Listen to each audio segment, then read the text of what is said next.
Rookie wide receiver Treylon Burks left practice early for the Titans. Going into the locker room, he did not return. And it was the first practice of his Titans career for cornerback Lonnie Johnson Jr., who the team picked up off of waivers from Kansas City yesterday. The former second-round pick registered an interception early in team drills. A report today from Justin Mello of the Draft Network that the Titans have cut tight end Briley Moore.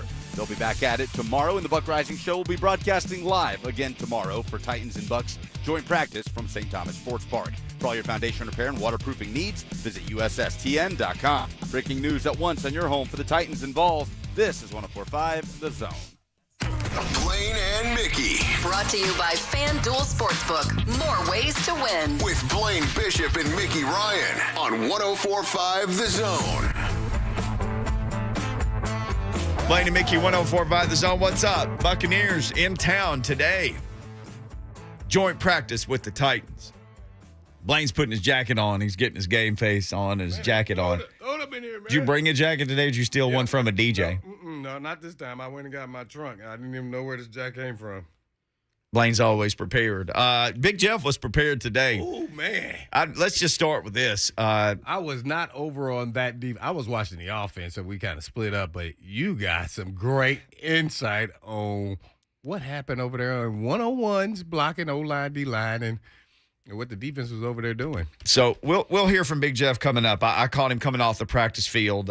Chris Harris and me and a couple others just you sort of play this. I always said I didn't learn anything from geometry. Like, what am I here for? How's this going to help me later? But it's angles, right? So you see, like, where Big Jeff is walking off the field, you getting it in the right angle. My pursuit angle was good because he walked right to me. And he was like, y'all need to talk to me? I'm kidding. I'm big on angles. Big Jeff was funny because he's like, y'all think you're going to talk to me? I'm kidding. What do y'all want? So I'm like, and after seeing him practice today, so I'm trying to find the tweet from Rick Stroud, who is going to join us here in about 20 minutes. He's longtime Buccaneers reporter and fellow Arkansas State grad. Rick Stroud. I'm just saying it is what it is. Tampa Bay Times. Mm-hmm. Tampa Bay Times, just the OG reporter down there. So we kind of split up today inadvertently because I saw you, then I didn't see you, and I realized we both watched completely opposite things for practice, which couldn't have worked out better. Watch out. I was trying to make sure I stayed in the shade. So that's start there. And you already have all your cover. You know that I make my own you shade. Got long yes. sleeve, the hat. Bucket hat. The bucket hat. Oh, so no sunlight touches my Mickey, body. You go over there. I'll go where I can stand and I can see everything in the shade. No sunlight touches my pale skin. Thank you. I appreciate that. So, but you got more of the act. Well, you know what? I could say I'm watching the offense. Only thing really to talk about there, I thought the offense did a pretty good job. The receivers naturally in one-on-ones, especially the smaller, quicker receivers. I'm telling you one thing about Tampa Bay's DB's corners. Their corners, I have never seen them look like a statue.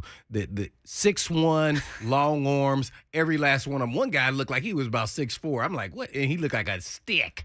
I'm like, man, where are they getting these? They have a type. Yeah, the type that they like to play corner. Well, guess what? That type. Most of them aren't super fast. They're fast, 4.5. But for the league, they're not 4.4. So when they had to go in the slot versus my man Phillips and Kinsey, they ate their lunch. They had no issues. Now, the bigger receivers that played on the outside had a little bit of trouble, except my man Burks. Mr. Burks had a couple catches there that I was thoroughly impressed with. One was a one-hander, lean, tracking the ball was off the charts. And guess what? After that, we didn't see him no more. Then he went in early. He went in. And so I don't know what happened there. I don't know if it was that play, but all of a sudden I didn't see him anymore. So, other than that, Tannehill got a pick today.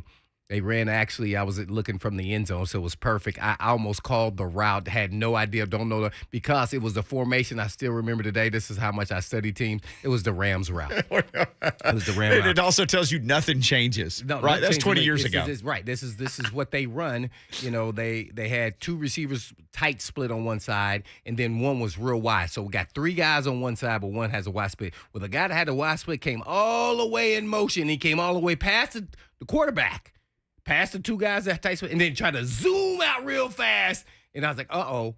And so as soon as I watched this release of number two, one to the flat, I said this is a clear out. And then number 3 went inside. They're isolating. They're coming at number 2. And that's what they did. He did what they call an angle route. And then he threw a pick to, I think, David, one of the middle linebackers. So it was a pick. Yeah. I don't know which one it was, but was it White?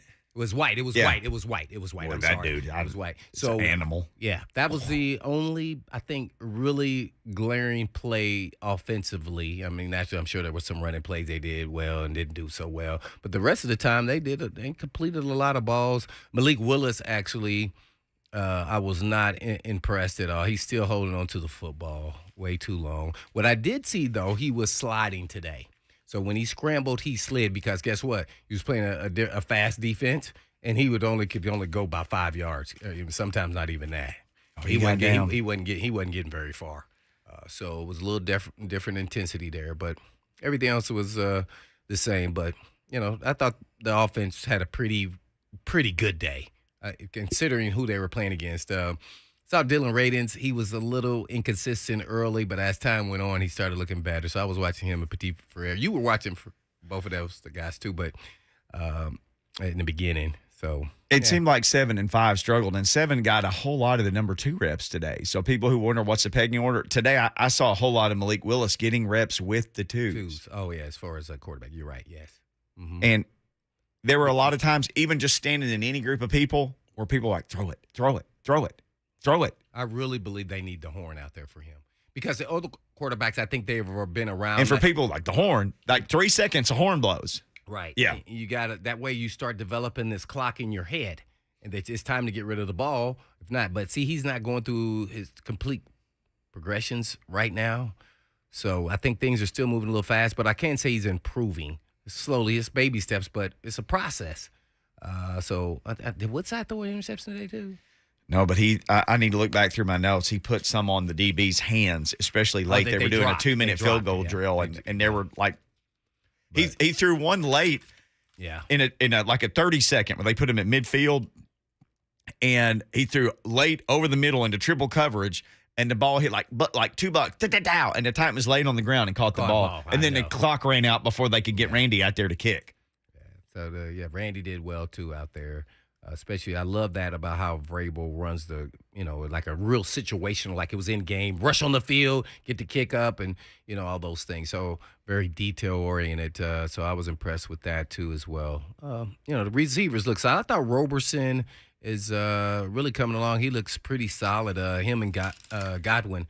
I like both of those guys, as well as I thought Kinsey and Phillips really dominate. Besides, Burks. I thought the receivers had a good day. NWI naturally was Mr. Consistency, like always. He probably had 2 or 3 catches throughout the day.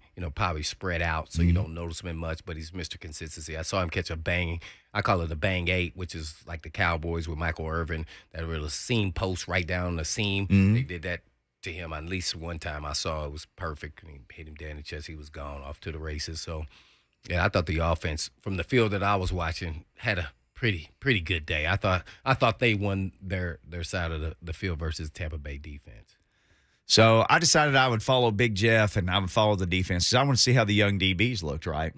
Now, they ran a lot today with 24 and 21 inside and 3 and 26 outside. So you got to look at all 4 of them on a lot of plays. Here's who I got the most looks at, Big Jeff.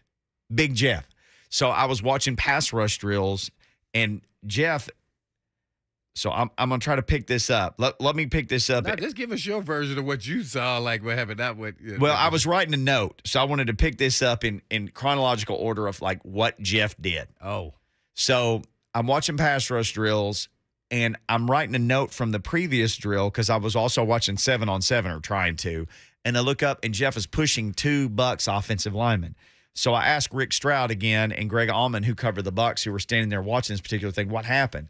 And Rick said Duke Preston, and he tweeted this very thing, the Bucs VP of player engagement was the pretend quarterback on these plays. So he just stood there and held the ball while the defensive lineman would rush one-on-one against an O-lineman, and Jeff brushed him. He says Preston threw the football at Simmons, and then everybody started pushing everybody. So then then Jeff was like, I'm next. Uh-oh, so he got lit. He was mad. So they put Aaron Stinney out there, the former Titan. So Big Jeff just bull rushed right past him, ran right at this guy again, like, wee, whistles blow into play. So Big Jeff said again. So Aaron Stinney stays there again. Big Jeff, like, whammed him, got him on skates, and then rolled him right back into this guy. This is like a 300-pound Big Jeff moving a 300 – what's an old lineman, 320? Right. Moving him like he was me or you. Like I would pick up my son and just move him backwards off the curb or something. Who's 7. He pushed him straight back into that guy. So they're like, wee, that's it. Team drills.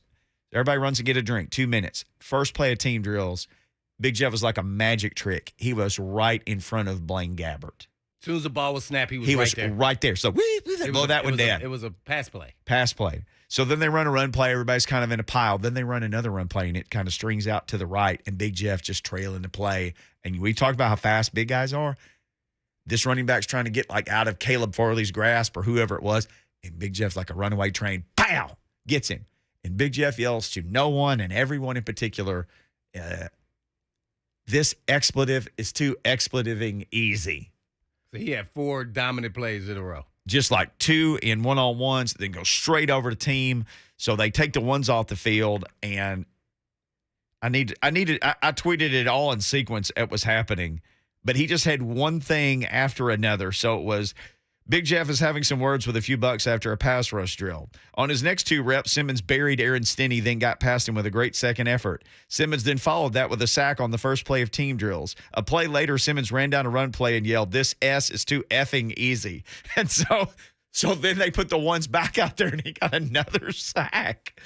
So he was just he was Aaron Donald-ish. Yes, he was. Mm-hmm. Yeah. Titans, I hope y'all turn on this tape because y'all better sign him like for cheaper than what you're going to have to pay him next year. Thank you. Because I told you, $20 million. I said I'd spend the money on him, the $20 million, and that's, yeah.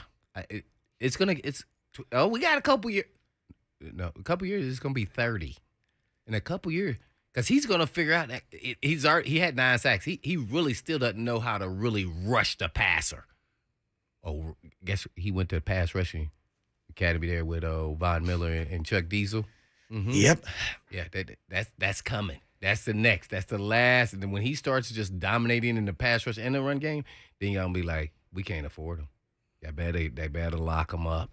They better lock him up. This guy is special. I'm telling you, this guy was out there amongst men, and he made them look like children. He yelled at them, "This S is too effing easy." Now think about these are other people who want to block and hurt him.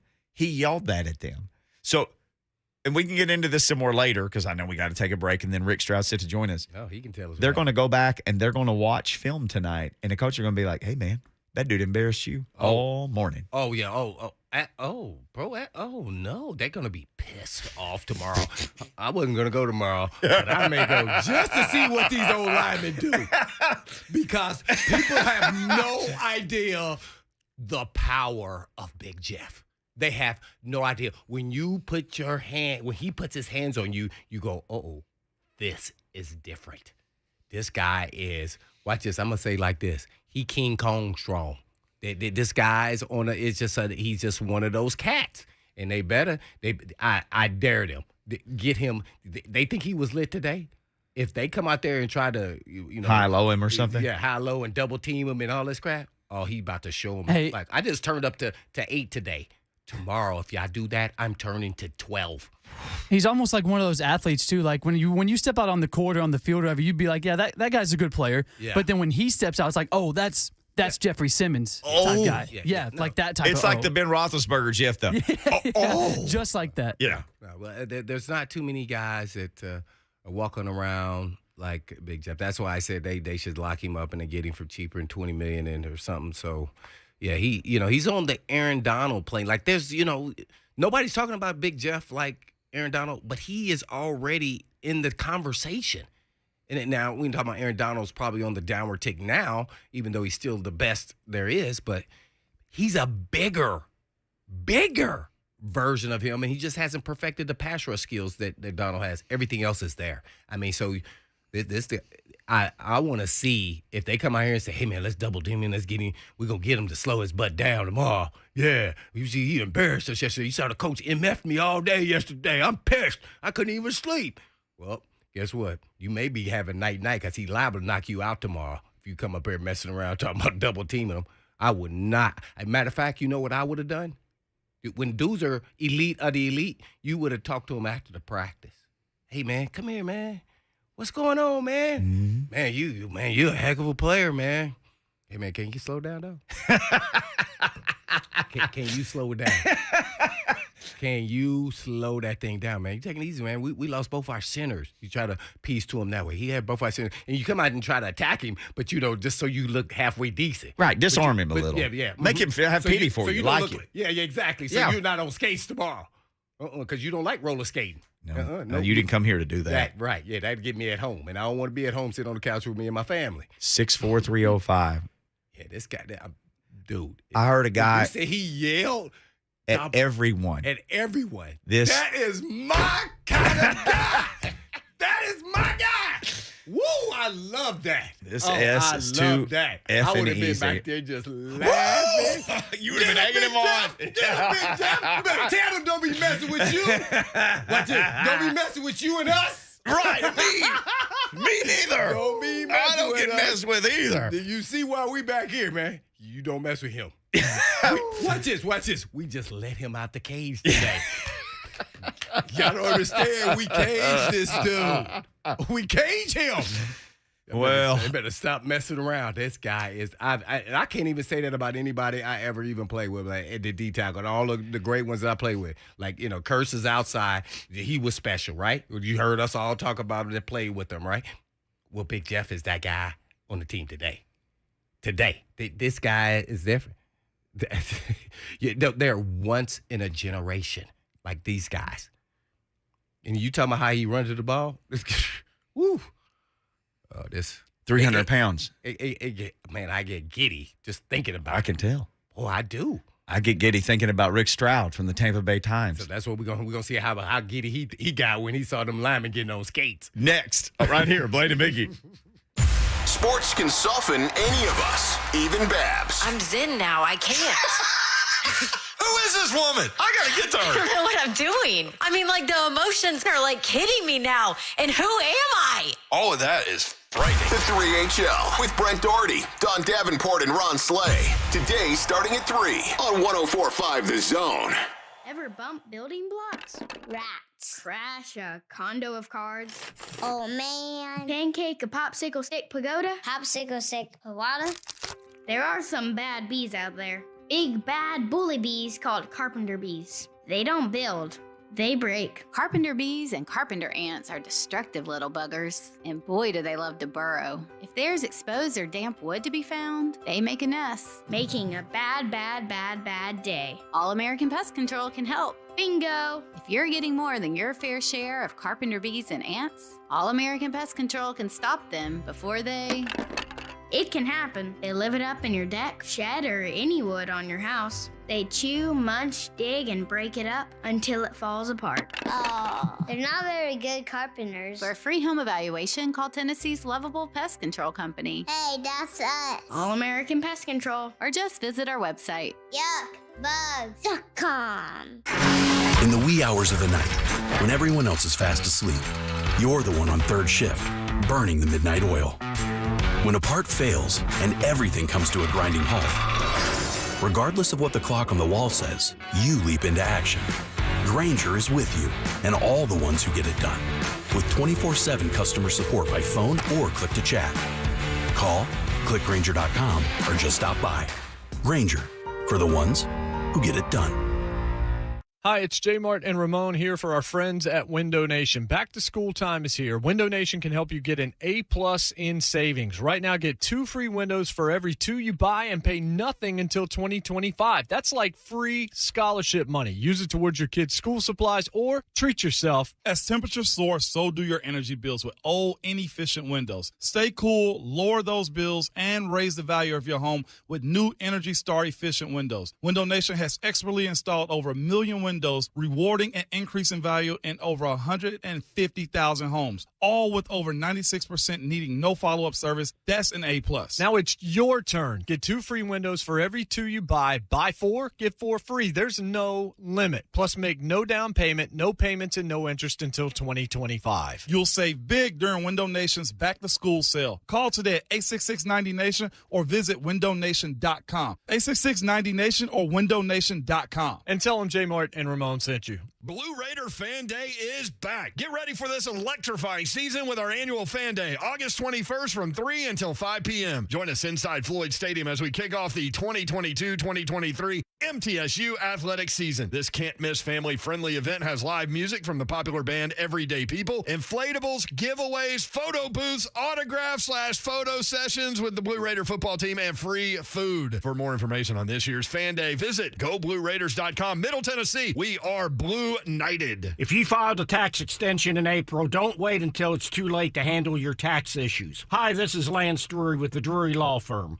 Every year, thousands of Tennesseans file extensions when their taxes are due in April. But what people don't know is the extension only moves your deadline to file your return, not to pay your taxes. So if you didn't pay anything back in April, you could now owe taxes plus interest plus penalties. You think you've bought yourself time, but really you've just added to the total bill. If this sounds like you, call the Lance Drury Law Firm today. I am a local tax attorney with an A+ BBB rating, and I will meet with you right away to help handle your tax problems quickly. The deadline to file your return after an extension has already passed, so call the Lance Drury Law Firm now before it's too late. Remember, if you have IRS issues, you have legal issues. Call attorney Lance Drury, 615-733-8168, or go to Lance, DRURY law.com. The choice of a lawyer is an important decision and should not be based solely upon advertisements. It's a fact. Guys hate going to the doctor. But when it comes to erectile dysfunction and low testosterone issues, men from all over Middle Tennessee have been thrilled seeing Dr. Alderson and the providers at the Tennessee Men's Clinic. Men all the way up to 95 years old have jump-started their sex drive and energy levels. Lots of men suffer with ED for years, but now they're able to enjoy sex again. Tom from Nashville said, "The Tennessee Men's Clinic has changed my life. I have been able to be intimate with my wife for the first time in 5 years. She thought this problem was because of her, but the pills never worked for me. I had given up until I went to the clinic and realized there were more options for erectile dysfunction. Now I'm happy and my wife is happy. A visit for only $99, and that includes all testing, including a PSA and testosterone test. Give the guys at the clinic a call at 615-208-9090. That's 615-208-9090. Or go to TennesseeMen'sClinic.com. Visit our website to learn more, including side effects, treatments, extra, results vary. Get a guaranteed offer from Mark Spain Real Estate and sell your home hassle-free. What's happening, people? This is Ron Slay. Find out what the guaranteed offer would be on your home. Call 855-299-SOLD or go to markspain.com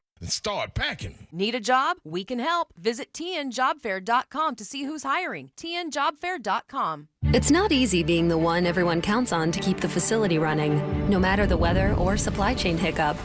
But we get you, Raymond in Buffalo, and Maria in Miami, Jules in Minneapolis, and Stan in Central Indiana, taking control of everything that's under your control. At Grainger, we're here for you with experienced branch staff at over 250 locations so you get the product you're looking for. Call, click Grainger.com, or just stop by.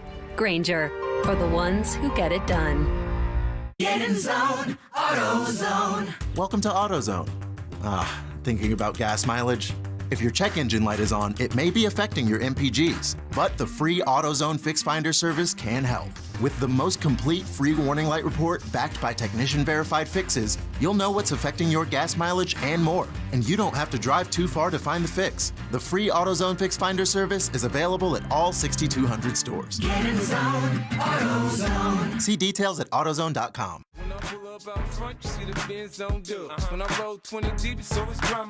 Mickey 104.5 The Zone. Bucks and Titans. Joint practice underway today. Some excitement and all of the Tampa Bay press up here covering it as well, including the dean of Buccaneers media, one Arkansas State grad, Mr. Rick Stroud, who joins us now at NFL Stroud on Twitter. Rick, good seeing you this morning. I wish we could have talked longer, but lots to watch. Yeah, it was, and good to be with you, Mickey. These joint practices are really useful, I think, because you get to see guys go against another team and it's controlled. And I know the coaches prefer that really over preseason games.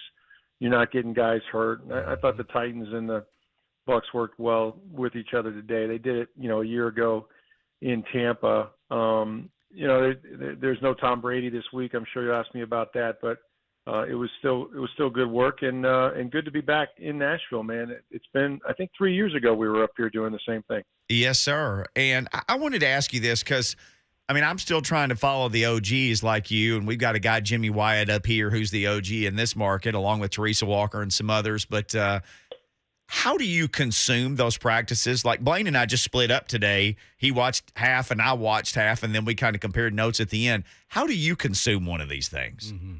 Yeah, it's really hard, especially up here by myself. In Tampa, we have 2 or 3 of us. We can kind of divide our attentions a little bit. I think you want to – I like to focus on the younger players because they're the ones that are trying to make the step up in class, right?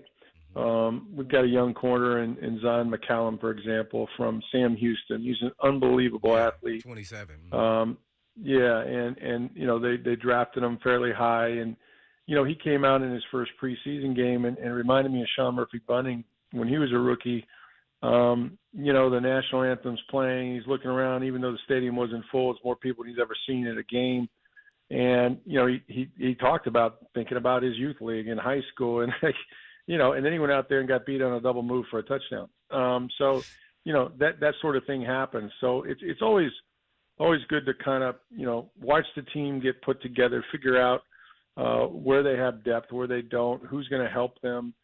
They've got some big decisions to make. They're sort of loaded at receiver, not as deep at tight end, trying to replace a left guard. So I like to just kind of see how they're going about making those decisions, and that's really what it's about. Rick Stroud with us, Tampa Bay Times, longtime Buccaneers beat writer.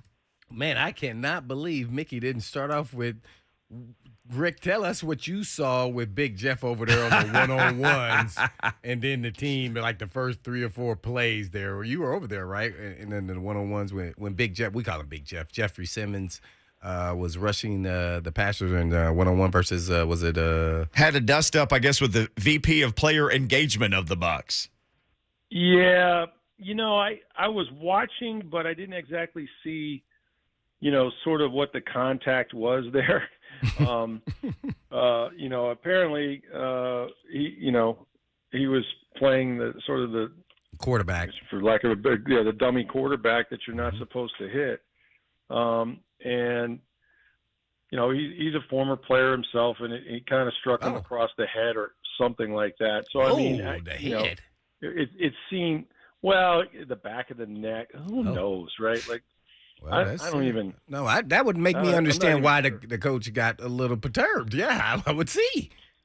Yeah, he thought he got struck, but whether the tape bears that out or not, I'm sure they're going to have a lot of fun with it when they do go to look at that today in the film room, and he'll either get some street cred or no street cred. But it's just rare that a coach, and he's a big dude. It's rare that a coach would. Would kind of, or a member of the organization anyway, would kind of get involved in that. But he did, and I'm sure, they'll let bygones be bygones. I heard him go up to somebody and say, "Hey, whatever they told you I did, don't believe them." I think he was kind of embarrassed overall, Oh, man, and that's one of those. That one. Yeah. That's one that's going to be in the film meeting room that the players are just going to howl about. No doubt about it. Well, Rick Stroud with Tampa Bay Times. Julio, how has Julio looked, not just today, but, throughout camp? I know he had some injury issues here with the Titans, but he looked fairly good from what I saw today.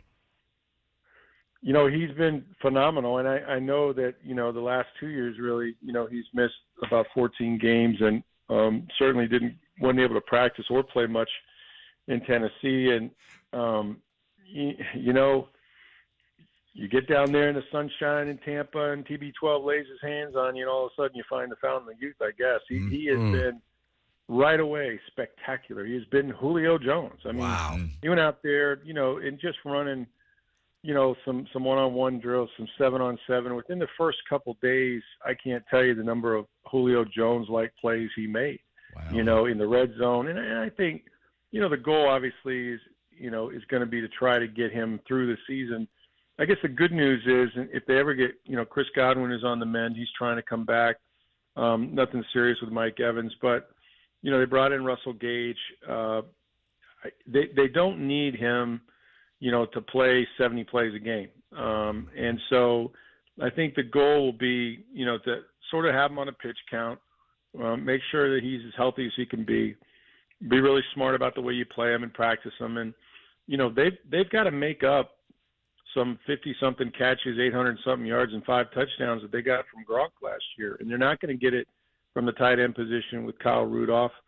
And so I think, when you could put Mike Evans, Chris Godwin, Julio Jones, and Russell Gage on the field at one time, yeah, that's a problem for a lot of defenses. I think a lot of teams would try to play zone because it's very hard to match up with them. And, they still got Cam Brate, who's a red zone target, and Matt Rudolph, as I mentioned. So he's just going to add to what they already have as a deep receiver room. And like I said, I think they're going to do it a little differently because Gronk was such a focal point of not just the run game, but the pass game. And I think you're going to have to make that up. And that's why I think Julio is here. The Lord of the Rings down there, and Tom Brady recruits everybody. So they'll all come down to play for a year. Well said. We're on Rick Stroud, Tampa Bay Times. I guess one more question. You brought up Gronk. Do you believe that is any possibility that he would come back even after the season starts or halfway through? If there's some injury issues, do you think Gronk would be interested if, Mr. TB12, Tom Brady, gave him a call? You think he would suit up, or you really believe that he's just completely done and it's time? Well, I think it's time. He did come back. He got talked out of retirement once. Could he get talked out of it again? Perhaps. Give me the scenario. Are they the number 1 seed with 1 regular season game to go? No. Are they entering the postseason and have an injury at tight end? He's always going to keep himself in shape, but that's not really football shape. And, when he came back, the first year, he had been out of football a year, and a lot of those wounds had healed. And even though he had to get his weight right and adjust to the heat, he wasn't starting from a bad place. Last year, he cracked 4 ribs, punctured a lung, back was bothering him. This guy's had like 17 or 18 surgeries in his career. And I talked to his dad when he did come back, Gordy, and he said that none of us in the family thought he was really going to do it. But Tommy talked him into it. So presumably Tommy could do that again. I think that Gronk knows that he doesn't have much left to give. He's made all the money he can make in the world. The word is he hasn't spent any of it that he's made in football. He makes so much money off the field. But if you're asking me under the right scenario, whatever that might be, if Brady calls him again and says, hey, I need you, big guy. We win this game, we're going to win a ring, that sort of thing. I think he might be yelling to his mom for his football pants again. I don't know. Like it's as soon as he gets that insurance, maybe he would. But I think he knows that there's not much left of him to leave out on a football field right now, and I think that's why he's not playing. There you have it. Rick Stroud with Tampa Bay Times giving us all things Tampa Bay Bucks. Rick, you think Tom Brady has pulled Byron Leftwich aside and said, hey, could we not throw it 719 times this year? I think he probably has, although, I argued with Charlie Weiss about that on the radio one day. I said, I don't think he wants to lead the league with 719 attempts. And he goes, I'll tell you, Tommy wants to throw it every play. And I think he does from the standpoint of, he enjoys that. And there are some games where, depending on how teams play you, you may have to throw it that many times. But as in general, at 45, even last year, he's not looking to get hit as much as he was hit. And, I also think the thing about having Todd Bowles as a head coach, and defensive coaches tend to feel this way more so than offensive coach. With Bruce, it was 5 wide, or 5 eligible every play, no risk it, no biscuit, verticals, let's go. But when you do that and you go 3 and out, you really expose your defense sometimes and put them in a really bad spot. And against some of the high-powered teams like the Rams, They've struggled against the Saints. They haven't beaten them in the regular season since Tom has been here. You can hurt yourself, and I think that Bowles and him have a better understanding and a little more simpatico about coming up with game plans that complement each other. You protect your defense against certain teams. I'm not saying they won't throw it a lot, because they will, but I would agree with you that I think the plan will be to try to stay a little more balanced, and protect their defense some, especially against teams like the Rams or the Chiefs. And I don't think he wants to lead the league in pass attempts again. I could be wrong about that, but I really don't think I am. He got hit 15 times in the Rams game and got up, each time. And I think Von Miller got him 9 times. So, he when he gets knocked down, all quarterbacks don't like to get hit, but when Tom gets knocked down, it takes him a little while to get back up. So, yeah, I would agree with you. I don't think he wants to do that again. Well, and especially not as a 45-year-old guy with what's going on with the offensive line in front of him as well. Yeah, that's true. And, that was the thing, second day of camp, they're having a really it was a 2-minute, down to the last 5 plays of practice, no pads, and they weren't in pads yet. And, you guys know this from covering the league, there's a certain sort of etiquette that you practice with, especially on the offensive and defensive line when you're not in pads, because you really can't do anything. You practice the get off and snap and all that. But really, Ryan Jensen, the center, was just kind of holding Vita Vea, who, Vita Vea can push a truck backwards if he wants to. And they're just standing there holding each other. And then, a young rookie, Hall from Houston, who was their first pick, he was the first pick in the second round, he, took a move and beat the guard to the inside, Aaron Stinney, and it looked like Stinney kind of pushed him after he got beat, and he went right into Ryan Jensen's knee and hurt him. So, that was unfortunate. And I think when you start, you kind of start the year that way. Now you got to find out about your backup, center who hasn't played there, and Robert Hainsey. They have 2 new guards. They have to make a decision because Ali Marpet retired at age 28, which surprised them. They lost Alex Kappa to free agency. So, they've got the guys right at Brady's feet are all new. And, that's another reason why you got to be careful about how much you expose him with some of the changes you made. Former Arkansas State baseball player and current Bucks beat writer Rick Stroud. Clear. I'm a bass player. You're the baseball player. Yes, I might have been a better bass player than baseball player. Rick Stroud, our guest, talking Bucks. Well, Rick, how's our local product there, Keyshawn Vaughn, holding up there in camp? You got a chance to improve on more playing time?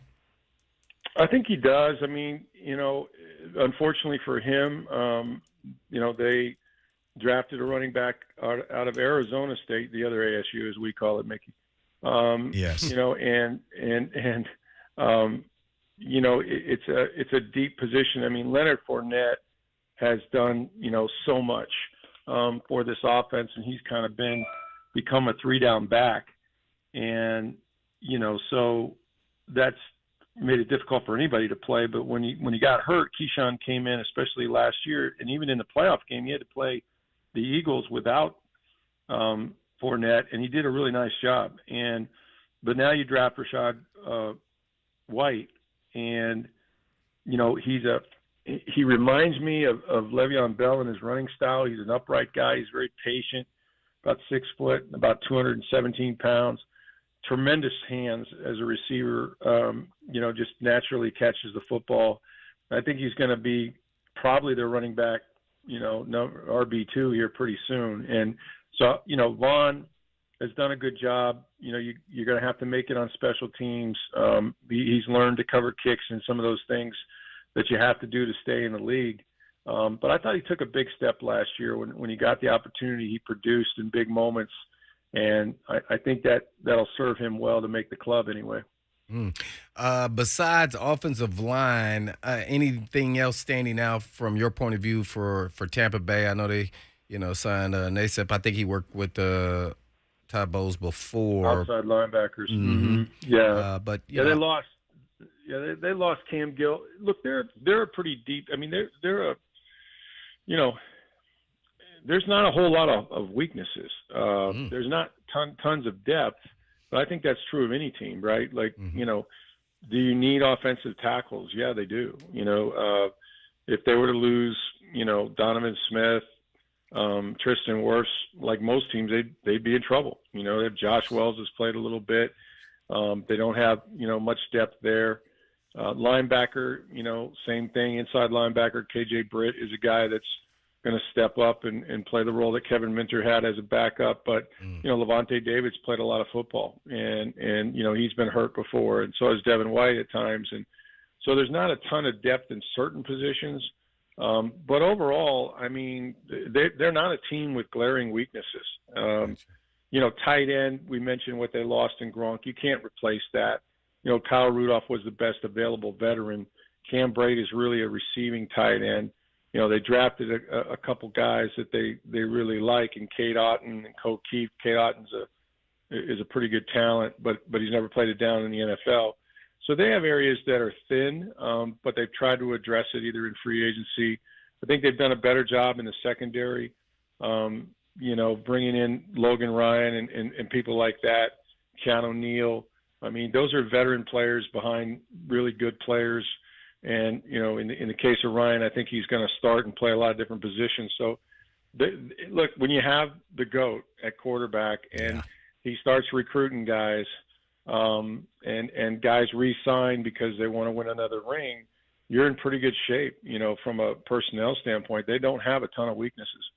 I guess real quick before we let you go, just from your perspective, what you saw at practice, you might have missed some, one field or the other. Anybody that you noticed for the Titans that kind of stood out, or you was like, oh, okay, well, I didn't know that guy was that good?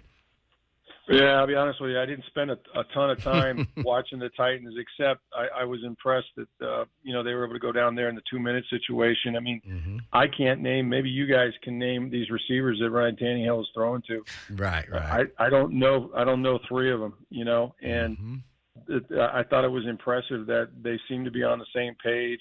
I was watching Malik a little bit hold the ball like rookies do, and I was thinking what a jump that is from Liberty to Tennessee and the NFL. And I know fans are probably excited about his preseason performance or, in his future. And maybe, you're the backup quarterback's the most favorite guy, but that guy ain't ready to play. Nope. I mean, you can tell the speed of the game has him spinning.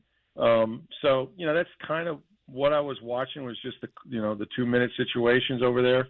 Okay. But look, the one thing about Mike Vrabel's team, when they went down to Tampa the first day, and I think this happened in the one-on-one drills, I thought their DBs handled the Bucs. Now, they didn't have Mike Evans and Chris Godwin and that sort of thing out there, and they didn't have TB12. They didn't have Tom Brady. But they won the one-on-one battles. And that's a receiver, drill that the receivers should win most of the time. Yep. So, and then, they're physical as hell. I mean, Vrabel's teams always beat you up. And, I remember Tennessee last year coming to Tampa the first day with Brady. The Bucs got it handed to them, and they fought back the second day. But it was, you knew that what kind of team they were going to be. So they're still very physical. You see that, and we didn't even see the big running back, man. We didn't get to watch him much today. The king. Rick, fantastic stuff, man. Look forward to getting to maybe talk to you a little bit longer tomorrow, but people need to be checking you out on Twitter at NFL Stroud, and, of course, they can consume all your work at the Tampa Bay Times. Thank you, sir. For sure, guys. Good to be with you. See you. Yes, sir. The one and only Rick Stroud, fellow A-State alum, just out there covering the Bucs. Yep, Arizona State. the other A-State. All right, when we come back, the Titans made a whole bunch of moves yesterday. We haven't even had a chance to get into those yet. We'll do that when we come back. Get the Titans and Buccaneers in preseason game number 2. Coverage starts with the League Company countdown to kickoff Saturday afternoon at 3 with kickoff at 6 on your home for Titans football. 104.5 The Zone.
I'm Michael Jenkins helping you beat the books with BetQL. A couple of struggling offenses face off in Cleveland as the Guardians host the Tigers. Detroit is dead last in runs scored this season, averaging just over 3 runs a game, and Cleveland is merely in the middle of the pack. The under is hit in 4 of the last 6 meetings between these two teams, and Cleveland has gone under the total in 6 of its last 8.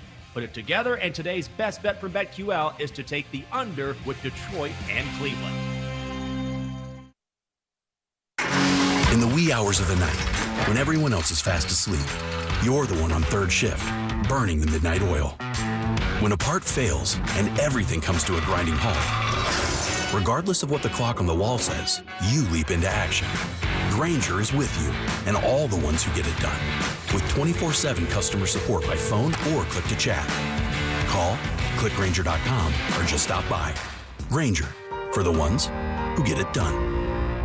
Hi guys, it's Andrew. Are you struggling with erectile dysfunction and sick of the pills? Well, today, Wednesday, August 17th, we're running a one-day special you won't want to miss out on. Hillside Medical Clinic uses the most powerful form of wave therapy. This is a technology clinically shown to repair blood vessels and improve blood flow. Even Cambridge has studied our technology. If you're ready to transform your love life, grab your phone. Today is your day. Call us now and you'll qualify for the assessment and ultrasound totally free. Also, a gift that can produce powerful results in the bedroom in minutes. You're gonna love that, guys. And today only, we're offering 6 tune-up treatments to our patients free. This has never been offered before and is worth $1,200, but call today, Wednesday, and qualify totally free. 615-576-5000. That's 615-576-5000. Guys, put a stop to your erectile dysfunction and get your love life back. Call Hillside Medical Clinic now to qualify. This offer ends today. 615-576-5000. It's time for back to school again. Hi, this is Tim Blunt, owner of the New Balance Nashville store, and we have all the New Balance shoes your kids need to keep them at their best this fall. We have the largest selection of New Balance shoes in Nashville, including all the newest styles, and our fit specialists are trained in measuring growing feet. At the New Balance Nashville store, you and your kids will get the perfect fit every time. Come see us at the New Balance Nashville store, located on Cool Springs Boulevard across from P.F. Chang's. If you're over dealing with hair loss but think now's not the time to do something about it, you couldn't be more wrong. Now is the time to face it head on, and the expert staff of PAI Medical is ready to serve you. Not only is PAI on the cutting edge with the latest technology, but they have awesome financing options, making it affordable for anyone. Have your procedure and recover from home. Call 615-376-6010 or go to WeGrowHair.com. All they do is hair, and they are the very best at it. Visit WeGrowHair.com today. A new Dick's Sporting Goods warehouse sales store is now open in Franklin at Watson Glen. Get ready to score up to 70% off thousands of items from your favorite athletic brands. Check out can't-miss deals for the entire family, including tees, tanks, shorts, leggings, footwear, golf apparel, and more. Plus, new styles arrive weekly, so there's always more from the best brands. Check out your new Dick's Sporting Goods warehouse sales store for the grand opening celebration, August 19th to the 21st in Franklin at Watson Glen. This is Shooter Stein with NCA Alarms. This summer, as you get ready to travel and go on vacation, make sure you prepare your home for unwanted intruders. Set up timers for lights to turn on and off. Make sure your grass is cut and your yard is tidy. Stop your mail from being delivered and ask your neighbors to pick up your papers and packages. The idea is to make it look like you are home while you are away. If you are in need of a security system, NCA can help you out. Our landline monitoring is just $9.95 a month, and our cellular monitoring, also known as wireless, is only $19.95 a month. At NCA, we can convert your existing system or install a new one, and you still get local alarm monitoring for a great price. We have no long-term contracts and never lock out your equipment. Please visit our website at nca.cc, where you can see if your existing system is compatible or where you can build a quote for a new security system. Call us today at 615-777-7NCA. That's 615-777-7622. License number 645. Dan Watkins from All Four Seasons Garage Doors. Why don't you tell everyone the most important things about your business right now? First and foremost, we've been servicing and replacing garage doors for over 24 years. We are family owned and operated. Our volume allows us to receive our doors in less than half the time of our competitors. That volume also allows us to provide customers with the best possible prices. All these factors have helped us to provide Nashville with the best customer service in the door business. Give them a call at 615-274-8419 or visit allfourseasonsgarages.com. Never in my life thought I would be through a tornado. It's devastation. I walked out in shock. Where do you start? Jared's name came up on my screen. He's our agent. And he said, we'll get you taken care of. For him to call at the exact moment that our life is being shattered, I couldn't ask for a better agent, for a better company in a disaster where you have no idea where to start. Call Country Financial at 866-COUNTRY for a quote today. Get a guaranteed offer from Mark Spain Real Estate and sell your home hassle-free. Hey, this is Dawn Davenport. Find out what the guaranteed offer would be on your home. Call 855-299-SOLD or go to markspain.com. Start packing. Oh, yeah. Blaine and Mickey 104.5 The Zone. Titans made a flurry of moves. They practiced with the Bucs today. So at the start of the second hour, you will hear from Big Jeff. Big Jeff had a big day and yelled something at everybody. And I even asked him about that. You'll hear that when we start the second hour of the program. Let's talk about this. We knew they were going to cut 5 guys. They wound up kind of busier than that. So DBs, Deontay Burton and Elijah Benton, they got waived. B&B. Haskell Garrett, who was a rookie defensive lineman, a lot of people were excited about him, but he was part of the first round of cuts. I remember there being some write-ups and things about him, like maybe he was a guy contend for a roster spot. At least not now. They're super deep on the defensive line. They have people who can play on the D line. An offensive lineman named Carson Green, I don't think I could pick out of a police lineup. Jordan Wilkins, who was running back they got from the Colts, who had some nice games against the Titans. They just have so many running backs. Remember I told you it's going to be tough to You make liked that him, but you said there's just so many guys ahead of him. Him and Gannon, I think, are in a tough situation. I mean, and he returns kicks, and I'm like, but he's got to do more than that. He just doesn't even look like the motive running back that they would have on this team based off what they run. So I think he's nuts and bolts too at some point because they got other guys that can return kicks. You know, they got receivers, they got running backs, and by the way, Hilliard he got next level explosive speed. He's number 2 back on the team. Yeah, right. That's why he can return kicks. That's exactly what he's gonna be doing. That's why I like Trenton Cannon, but he and Hilliard are essentially the same guy. And he's not ahead of him. So he's going to get lost. And then Haskins is going to be on the team. Haskins is going to be on the team. And your boy, looking for a nut is Chestnuts. He's going to be and when I say that, I mean he looking for a roster spot. He keep going. They may lose this dude if they cut him because somebody's going to snatch him up.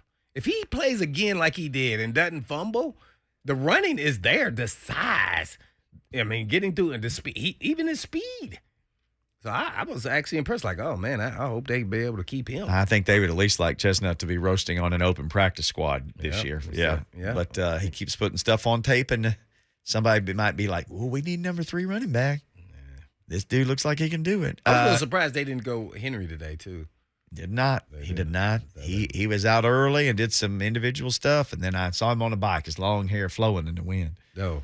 Lonnie Johnson, they claimed off waivers from KC. He was a second-round pick of the Texans. Mm-hmm. So here you go. It's like, oh, we can fix him. Now, he wasn't there because immediately it's like, my gosh, the Titans are to the Texans what the Falcons are to the Titans. Like everybody that leaves the Texans come to. But he wasn't there with Vrabel. He was there with Anthony Mitchell. But he was there with the DB coach. Yes. And, I kind of like this guy. I remember they moved him from corner to safety, and they were going back and forth, and he's kind of a long guy. Those Kentucky DBs do really well in the National Football League. The Cleansteel guy, he's not there anymore. He left, I think, went to Michigan, Ohio State, somewhere like that. But he was there with Lonnie. Man, I think he's going to do fairly well and mix right in there with a long, because he's kind of a longer, like a 6'1" guy. So I'm interested to see what he looks like and why they let him go, being that he was a second rounder. They're playing more of a model of a cover 2 scheme with Lovey, and everything that he does with that. Maybe he just kind of doesn't fit. He's kind of that tweener. He's not really a corner, and he's not really a safety. So I think he'd fit perfect here at the corner spot. So I'm interested to see what he looks like. I like that pickup. I know we got like 30 seconds before Lucas barks at us to go. Jordan DeJani will also join us in hour number 2. Look around the NFL. They traded last night for Tyree Gillespie of the Raiders. He was a 4th-round pick from Mizzou in 2021. He played 11 games last year. You've already talked to that guy. Yeah. They moved up in the draft to get him with the Raiders last year. Now, the reason why he was let go probably is because new GM, new coach, Maybe he doesn't fit their scheme. I think he's going to fit in perfectly in that dime type package. I watched a lot of reels of him at Missouri.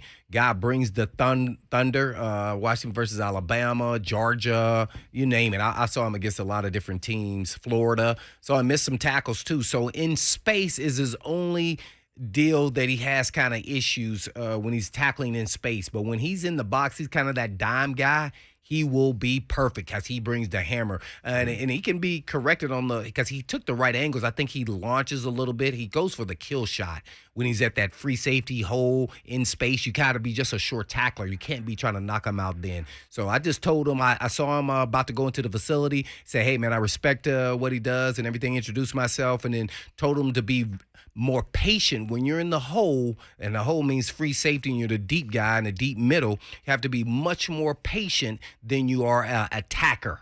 So, I had to go through that same maturation process, and you have to be patient, stay in the hole, stay in your back pedal. Good example, I told him at Washington versus Alabama, they faked threw their shoulders right, the quarterback. He ran out of the hole, and then they threw right down the middle of the seam where he was supposed to be. Stay patient, be patient. Hard to do, but you can do it. It's easy. He has the skill set. So I'm interested to see how well he looks. But if they play him just like in the box as that dime guy, he's off the charts, off and running. Well, we're off and running to hour number 2 of the Blaine and Mickey Show next. Jason Martin and Ramon Foster. If you go out and say they're winning games because of Ryan Tannehill, I think it changes the entire outlook of this team. Tomorrow from 6 to 10 a.m. on 104.5 The Zone.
Sponsored by FarmSafe 811. FarmSafe 811 starts with you. Always call 811 and wait for any underground lines to be marked.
Blaine and Mickey, 104.5 The Zone. What's up, everybody? It's Wednesday. Hey, we're at the nexus of the sports talk universe. Oh, we're God. halfway through the week this. show.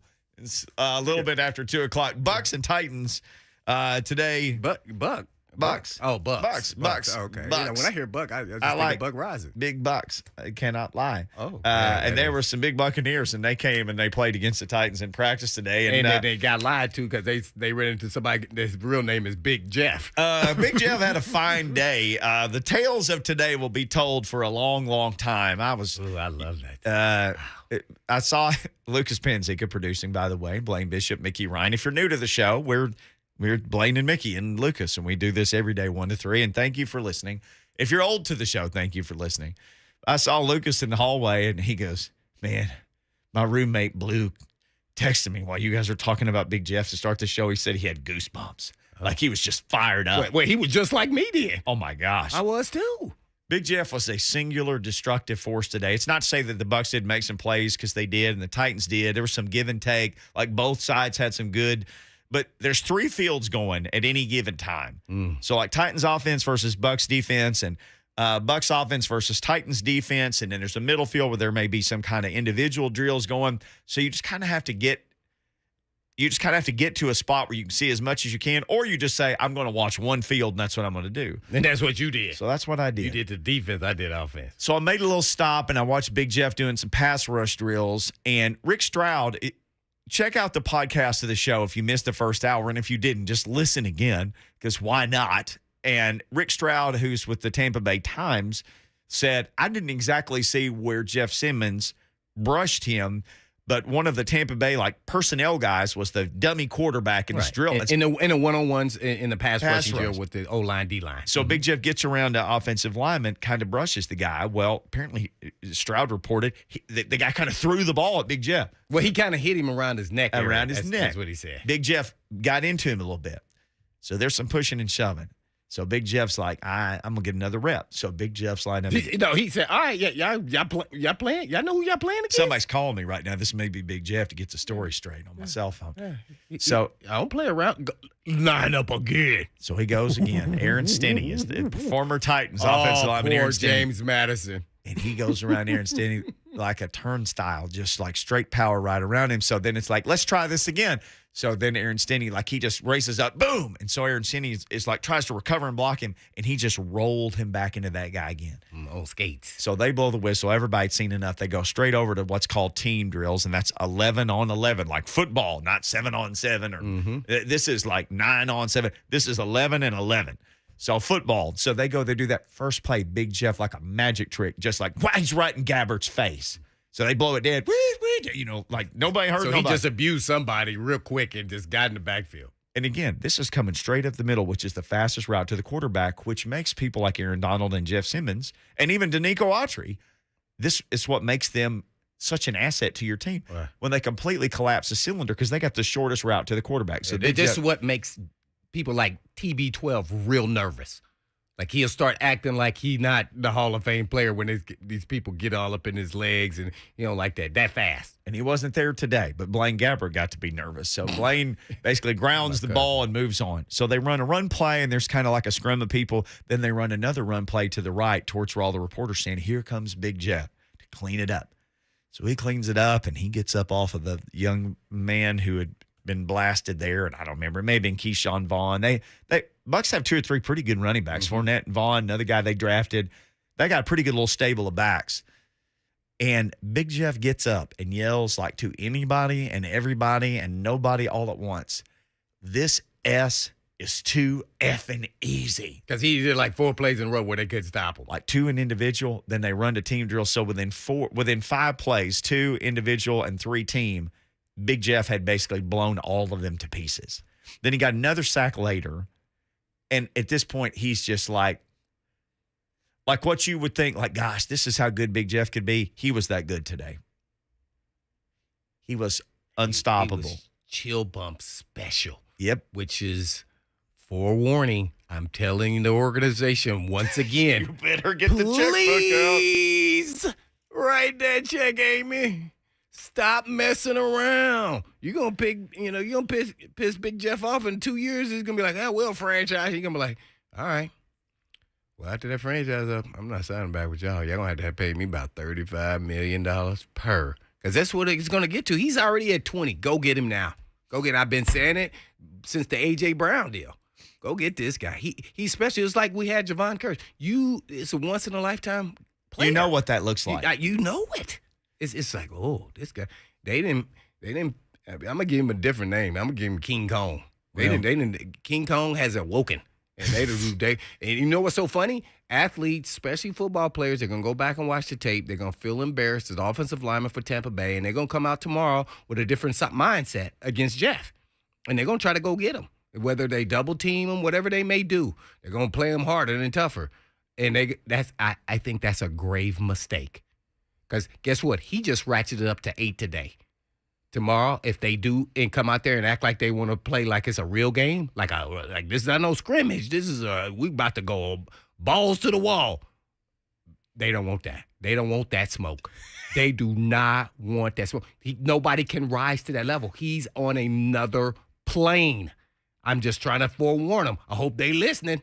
Y'all better not come out there and like, you know what they should be doing? Hey, man, how can I get Big Jeff's number? I need to call him tonight.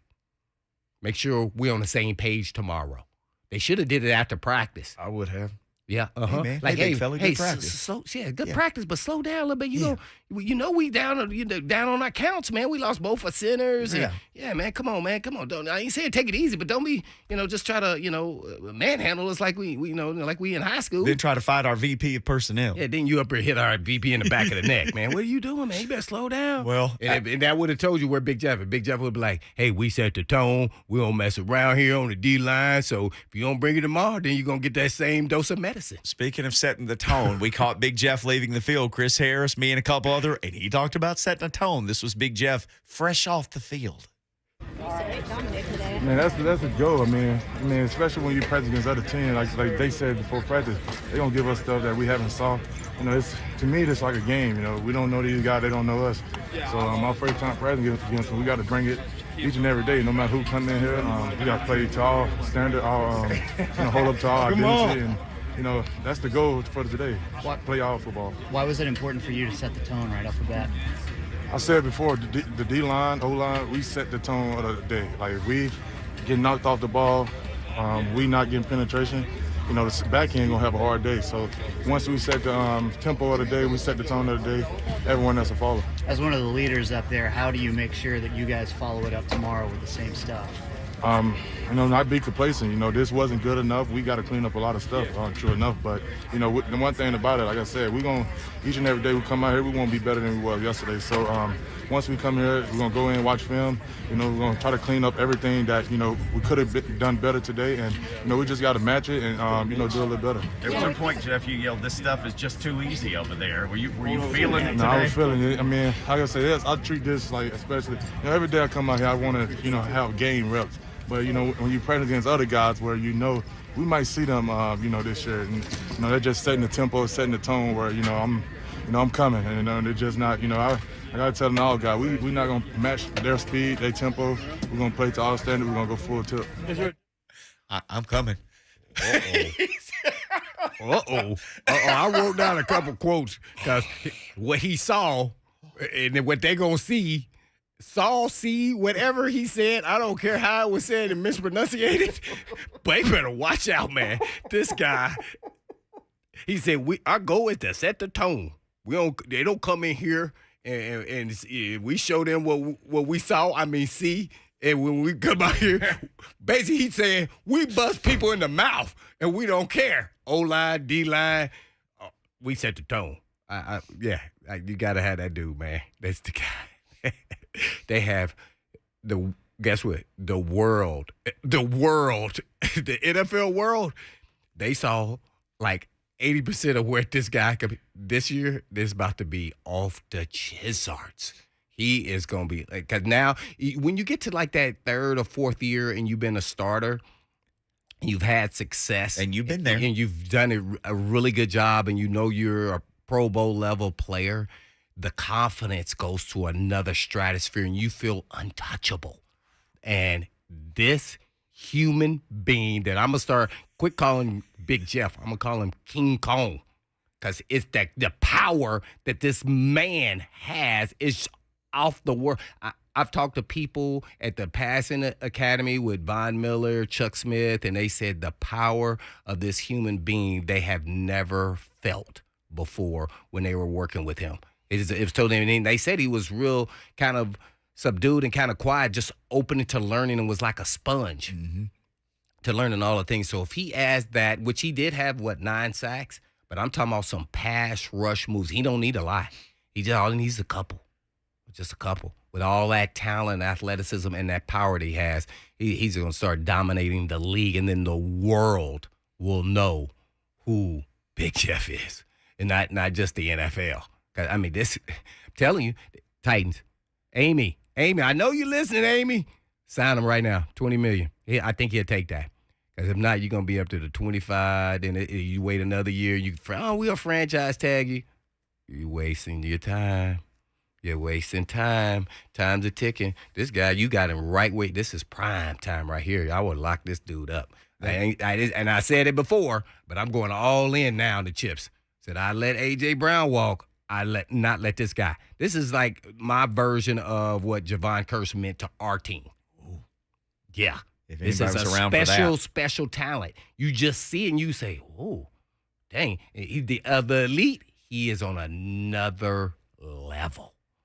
That's what he's showing right now. He's sending a message to these dudes. He said, I'm coming. I am coming. Dang, man. Yeah. He also said, we're going to see them again. Well, they don't play him in the regular season. He means in the Super Bowl. Yeah. I'm thinking way down the road. Yeah. That's what he's talking about. Yeah, well, I can't wait till tomorrow because those offensive linemen, they get embarrassed right now. So they coming back tomorrow like, hey, man, we're going to get this dude. I want to see what they about to get all of that 100% of that fire tomorrow because he going to come out. He said, every day it's time to get better. Let's get 100% of Jordan DeJani next because he's better and better every Wednesday. We'll talk NFL headlines with him, and we'll ask him about Big Jeff next. That's what I saw.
Blaine and Mickey, 104.5 The Zone. Jordan DeJani joins us now from CBS Sports. Jordan, it's joint practice season. How in the world are you doing? Have you been doing some joint writing sessions with anybody from other media entities or anything? What's going on, guys? Yeah, I'm fired up. It definitely feels like football's back. I can't say at CBS we're specializing in covering some of these joint practices. We've been doing some articles on the fights and the tussles and things like that, but you can definitely tell that the intensity's been ratcheting up with some of these teams that are having these joint practices. Well, Big Jeff had him a nice day. At one point, he yelled at everybody there that this expletive was too expletiving easy, and he had a brush with the assistant personnel director of the Bucs, who was pretending to be the quarterback in a drill, and then he sacked Bortles, which basically means he ran up to him and stopped, and he hit a running back, and Big Jeff had a big day. Jordan, you need to talk to somebody down there and say, hey, y'all need to go ahead and pay Big Jeff. Absolutely, man. I definitely thought that extension was coming down the line a few weeks ago. Didn't come to fruition, but, even with A.J. Brown being gone, it obviously opened up the wallet a little bit for the Titans to be able to afford him. Definitely worthy of that extension. One of the most impactful, destructive interior defensive linemen in the NFL, save Aaron Donald. The dude's a menace. He's out there to get after it. I heard some of his quotes talking about, this is game action for him, and that's really good to hear from a player of his stature. Yeah, he's got a very big stature. So does Jordan DeJani, big stature at CBS Sports. He joins us now to talk NFL. Well, no doubt about it, Jordan. Thanks for coming on, man. I got to start with the Jets. Are they going to stick with Flacco, or will they be in the running for Jimmy G, who knows some of their coaching staff there on the offensive side of the ball? Yeah, that's a great question, and it's kind of interesting because I think NFL media reported yesterday that the Jets are going to stay put with Joe Flacco for a couple of reasons. One, Zach Wilson, he's not expected to miss much time with this injury. It is very possible he misses the season opener, but from my understanding, that may be the most he misses. And the other part of this is that the Jets seem extremely confident in Joe Flacco. I think he had a really good practice session on either Monday or Tuesday.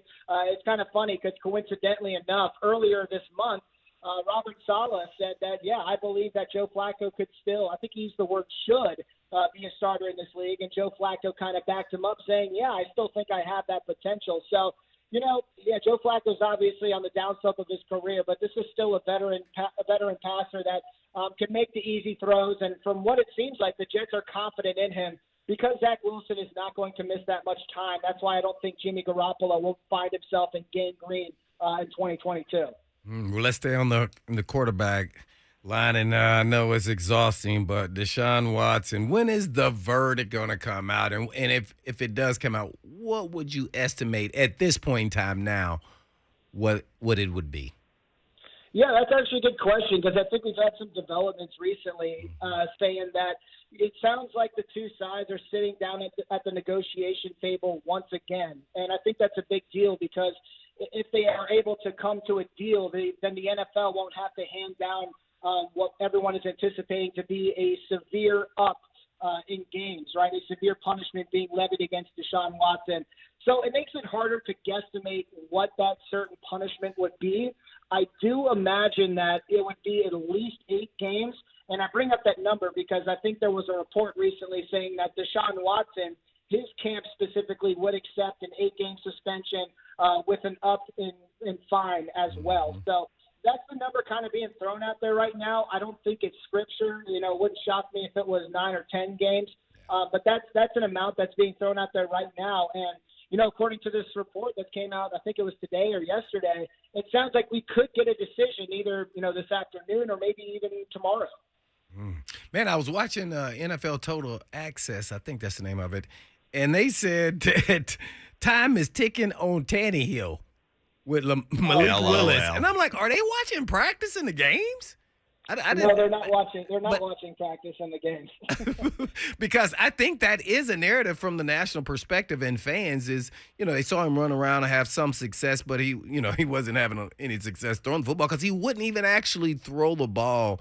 And some of those things are still going on today. I wish him the best, but right now he is nowhere near ready to be the starter for the Tennessee Titans. We talk about Malik Willis yes, in terms of what he did. Yeah, let me say this. Malik Willis didn't have a perfect preseason outing, right? He held onto the ball too long. He didn't throw when he could have. Didn't go all the way through progression maybe.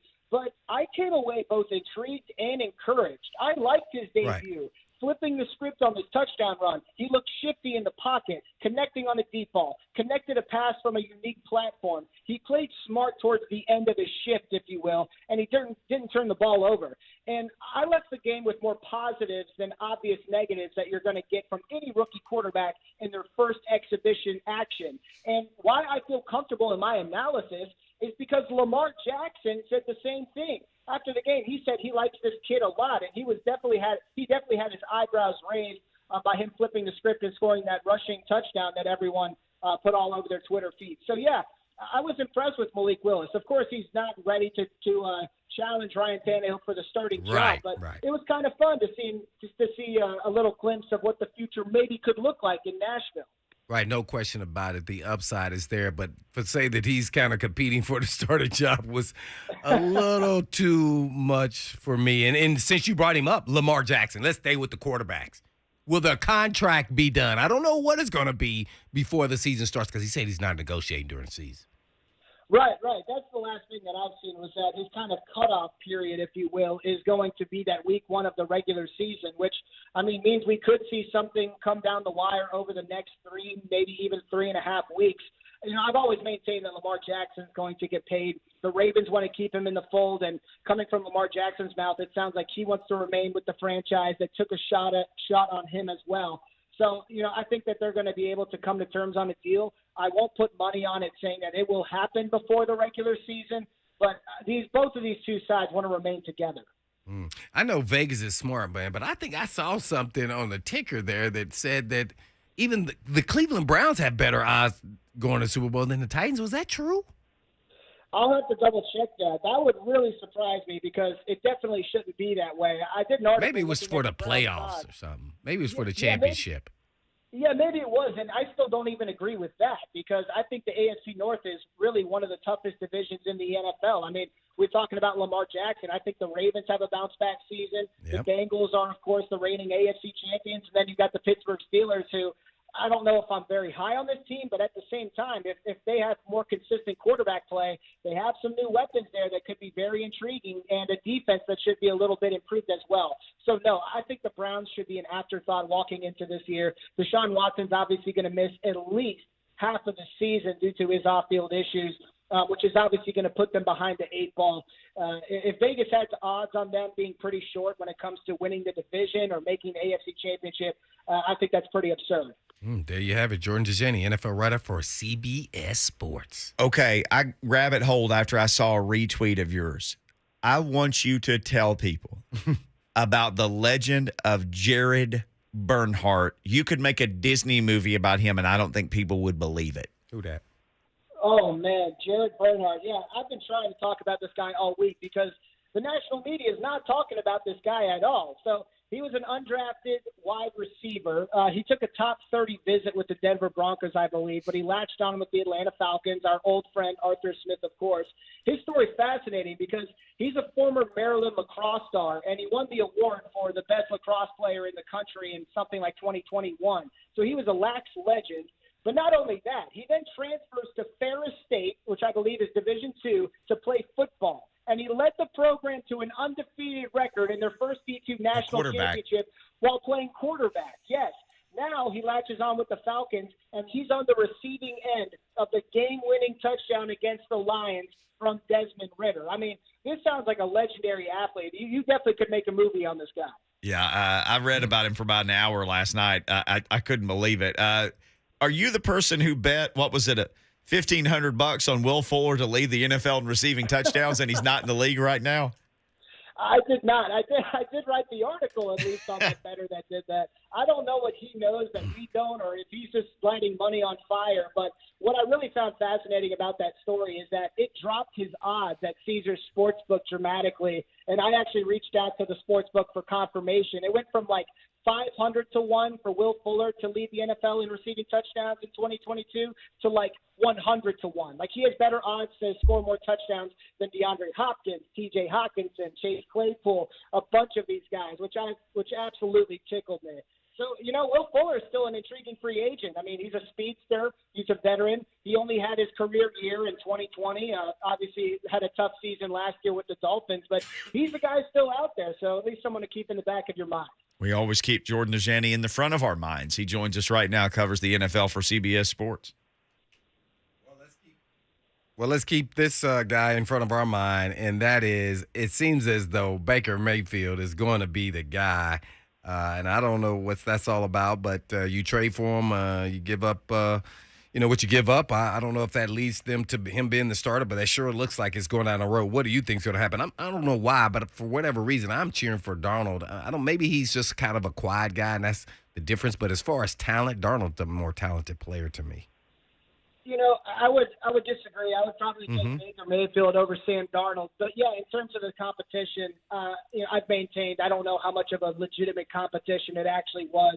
I don't care if they're splitting first-team reps in training camp. There's a reason that the Panthers traded for Baker Mayfield, and it was to improve the quarterback room. And, that's not to diss on Sam Darnold. I thought that he had a lot of potential coming into this change of scenery, but it didn't work out in 2021.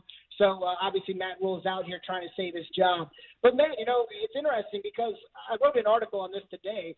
One of the biggest positives and takeaways about Baker Mayfield is his fiery personality, right? His competitiveness. That's what we loved and fell in love about this kid in college. And now that he's been spurned by the franchise that selected him number 1 overall a few years ago, for them to take a quarterback with several off-field issues, this could be the kick in the rear that Baker Mayfield needs to find success. I don't think the Panthers are any kind of sleeper in the conference or have a chance at making a Super Bowl run or anything, but I think Baker Mayfield is well set up to prove that he's a legitimate franchise quarterback that another team next offseason will take a flyer on. Fun question here for you, Jordan. Breakout player or players, offensive and defensive guys that you think have a pretty big-time years and be household names? Oh, that's a good one. One guy that I really like is Gabriel Davis, the wide receiver for the Buffalo Bills. And if the Bills go out there and sign Odell Beckham Jr., obviously his stock takes kind of a hit. I get that. But at the same time, I think that this guy is somebody who's a legitimate wide receiver. I think he's gotten better every single year. And I think he's going to play a role in this offense that's going to be very pass-heavy, and he's going to be a legitimate starter this year. The Bills are the shortest odds to win the Super Bowl this year, and I think that he can play a role in that as a true number 2 wide receiver. As for defensive, there's 2 guys on the Arizona Cardinals that I've kept my eye on, and I think that they could break out on a defense that's going to need some help. And those are their 2 inside linebackers, in Zaven Collins and Isaiah Simmons. I think both of them are incredibly versatile in what they do, especially when it comes to Isaiah Simmons. If their defensive coaching staff can get together and find roles for them to really thrive where they're doing some fun stuff in that 3-4 defense, then I think one of those guys could really see their names pop up over the course of this year. But, yeah, those are 2 guys that I would keep my eye on. And then that leads me to the underrated, I guess. Let's say defenses and offenses and players attached to that if you want to, but more underrated defense and offense. I'll give you teams, I guess, if you will. I'll say the Miami Dolphins are an offense that I'm really excited to see, and I think we've talked about them a lot on your show. And it's because of their new head coach, Mike McDaniel. And he went out there and got Tyreek Hill. He really boosted the offensive line as well, which was, I think, the biggest takeaway from last year was that Tua couldn't properly develop because he didn't have time to throw the ball. On top of that, I think they did a good job keeping Mike Gesicki in the fold on the franchise tag, and then they added 3 different running backs with legitimate starting experience for them to, really be the backbone of this offense, if you will. Knowing Mike McDaniel's background, I think that he could be somebody that really finds a way to find success offensively in a division that maybe is somewhat up for grabs in a way. Now, as for defenses, I'll bring up one team that I've been following. The Washington Commanders a couple of years ago had the number 2 defense in the NFL, and it helped them win the division while they started 4 different quarterbacks. They really took a step backwards last year, but I think maybe that they could be on the up and up coming into 2022. I think they're more solidified at the linebacker position. I think the secondary is more solidified as well. And they, prospectively at least, have one of the best defensive lines in the NFL. So watch out for the Washington Commanders and what I expect to be a very competitive NFC East division. I don't think that they can win the division, but I think that their defense can help them keep them in games, and we'll see if Carson Wentz is up to the task to lead the offense. Big fan of Ron Rivera. We're on with Jordan DeJani, NFL writer for CBS Sports. All right, on the way out, buddy, I know you got tons of stuff. Week one reactions, what you learned about every team and the better on Will Fuller. You got tons of stuff up that people need to be reading at CBS Sports right now. Yeah, tons of stuff. And you bring up that article I did, and I was telling Lucas on the break, it almost is like an oxymoron, right? NFL preseason week one thing we learned about each team. We can't learn anything about from an exhibition slate, but it's a really fun kind of hot take piece, just kind of going over some of the highlights that I saw from all 32 NFL teams. It took me like 2 full days to write this thing. Wow. I'm going to do another one for week 2 and maybe even week 3 of the preseason. I think it's a pretty entertaining read. I get to talk about guys like Jared Bernhardt. So go check that out on CBSSports.com. And people need to Google Jared Bernhardt. I'm just saying. The guy is a legend among legends, as you are. Jordan, thank you, sir, for the time. Can't wait till next Wednesday. All right, you guys are the best. Thank you. Yes, Appreciate sir. it. At Jordan DeJani, CBS Sports, tons of content. When we come back, we got some content from Mike Vrabel talking about Caleb Farley. The young DBs getting a workout today against the Bucs, even without Mike Evans and Godwin. But we'll tell you what's going on. We'll also give you an update. The Goodlettsville Little League World Series team. Nolensville. Sorry, not good. I'm sorry. I got my bills. Nolensville. Trust me, I know Nolensville. It's right down the road from where I live. I apologize, Nolensvillians. Nolensville playing Massachusetts. We'll give you an update on the game as well. Nolensville and Vrabel next.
Blaine and Mickey, 104.5 The Zone. One more segment, and then 3HL will get you the rest of the way home. Titans and Bucs joint practices again tomorrow. Yeah, but I wanted to get the update is Nolensville and Massachusetts are 0-0.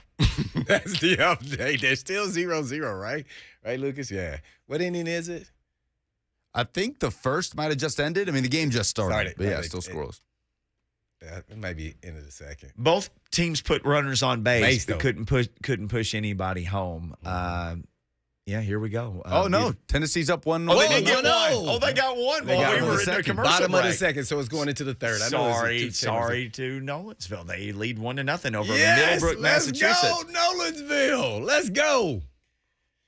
Notice today on a play Caleb Farley was covering, of all people, and Rick Stroud, this is going to tick you off, Titans fans. Rick Stroud of the Tampa Bay Times, Blaine asked him, how's Julio looking? Great. Oh, man, he went all in. He's healthy. He said phenomenal. He said phenomenal. He used the P word, phenomenal. Don't you have that recorded? Can we hear that again? Oh, Lucas is scouring for that. Man, I was just stunned like, dang, we were on the right track. We just didn't get the healthy Julio. So, of course, what did he say? He got the TB12 touch and was miraculously healed. Yes, that's what he said. You know, Tom Brady's like, hey, man, you got to give up sugar and bread. And he was like, no.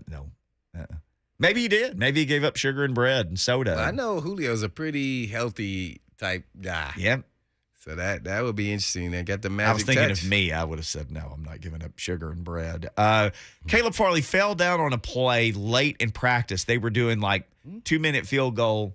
Wasn't Farley out there with him and fell, and Julio kind of went traipsing down the sideline. Oh, yeah, and scored. Yeah. So I looked, John Glennon, and I could try to find this on John Glennon's Twitter, but I think Glennon mentioned that he had made a good play earlier in practice against him, that he had noticed him making a good play. Mm-hmm. So Caleb Farley, again, the story seems to be like, still learning, good play, bad play, some of each. McCreary remains in the mix, I would think, there too. But Mike Vrabel was asked about Caleb Farley. This is what he said after practice. And Fulton been doing really well. Yep. He was the best one. On first glance, I didn't think it was probably his best day. He had a good day yesterday, and I'm gonna go watch the tape. But I just, didn't see what I saw from yesterday. I thought he, some things that we need to continue to work on. Yeah, John Glennon mentioned that Farley had made a good play against Julio Jones as well. So again, some up, some down. Some inconsistency when you're talking about a guy coming off ACL who, didn't play a lot. Yep. And even really the last 2 years.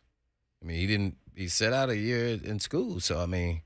So, we got to be, thankful where he's at, but let's speed up this process. And I'm sure the coaches want it more than anything. If not, I think Roger McCreary will be the outside guy if, we don't see any more consistency out of Farley. I mean, we need to start seeing it now. He's available. He's been out there, so that's one step. Yep. So each day he's getting better. Now he's having some ups and downs. He's trying to probably figure out a way to, make sure he take care of his body, whether the back or the knee, the recent surgeries, to make sure he can stay on point. Maybe that's why he's having some inconsistencies in as far as his reps, because maybe some days he not feels so good and some days he feels really good. Hey, while you're on the defensive backfield, Terry McCormick has reported that he's hearing the MRI on Chris Jackson's knee showed no significant damage and that he should be back on the practice field in a few days. Oh, he had to have an MRI, though. Remember, I said he sprayed probably like an MCL or something. You noticed it in the game. Immediately. The receiver fell on him, right? Yep. And you said something ain't right. Yeah, right. And then I watched him on the pass, or the extra point. And I was watching him, and I was like, and he was the safety valve, so he tried to come off, and he started limping to the sideline. I watched my way, and that was via TV. I was not there in Baltimore. So, yeah, I was interested. And then next thing you know, they show him walking into the locker room. So, he might have had a minor sprain of some sort or hyperextension, because the guy fell on his knee, and his knee was bent, and he tried to pull it out because he felt it was about to happen. He could feel it. And he tried to pull it out. It was at the same time he's trying to rip the ball out the guy's hand too. That was the Shamir what is it, Barnes or whatever his name was? The gigantic dude with the long hair. Brown. So Brown. they had nothing for. Yeah, he couldn't stop him. Remember that guy. I would have been like, hey, man, Farley, I want to see you guard that guy. Go get him. Mm-hmm. Go get him. Get stretched out first, though. It's like you've been sitting for a while. Go stretch. Man, you young, man. Get out there, man. He's Lucas's age, man. So Rick Stroud, I don't know his age, but he's been covering the Tampa Bay Bucs for a long time. Just for kicks and giggles, he was on with us earlier today. This is what he said about Julio Jones. This will haunt your nightmares. He's been phenomenal, and I know that, the last 2 years really, he's missed about 14 games and certainly wasn't able to practice or play much in Tennessee. And, you get down there in the sunshine in Tampa and TB12 lays his hands on you, and all of a sudden you find the fountain of youth, I guess. He has been right away spectacular. He has been Julio Jones. I mean, wow. He went out there, and just running, some one-on-one drills, some 7-on-7. Within the first couple days, I can't tell you the number of Julio Jones-like plays he made, in the red zone. And I think, the goal obviously is going to be to try to get him through the season. I guess the good news is if they ever get, Chris Godwin is on the mend. He's trying to come back. Nothing serious with Mike Evans, but, they brought in Russell Gage. They don't need him, to play 70 plays a game. And so I think the goal will be, to sort of have him on a pitch count, make sure that he's as healthy as he can be really smart about the way you play him and practice him. And, they've got to make up some 50-something catches, 800-something yards, and 5 touchdowns that they got from Gronk last year. And Rick Stroud, we're just like, wow. Dang. Oh, dang. Whoa, we caught him at the wrong we just time. sound broken. Yeah. Crap. Man. He did say the receivers that he didn't know a lot about for the Titans currently. Yeah. All impressed him. So he had no idea who they were. And Tannehill, too. Maybe Big Jeff will impress us again tomorrow because he was great today, and I'm sure film watching will be like, we're going to get that guy tomorrow. And tomorrow, when we come on, we'll tell you all about what happened because we'll be there. In the meantime. In between time. Peace.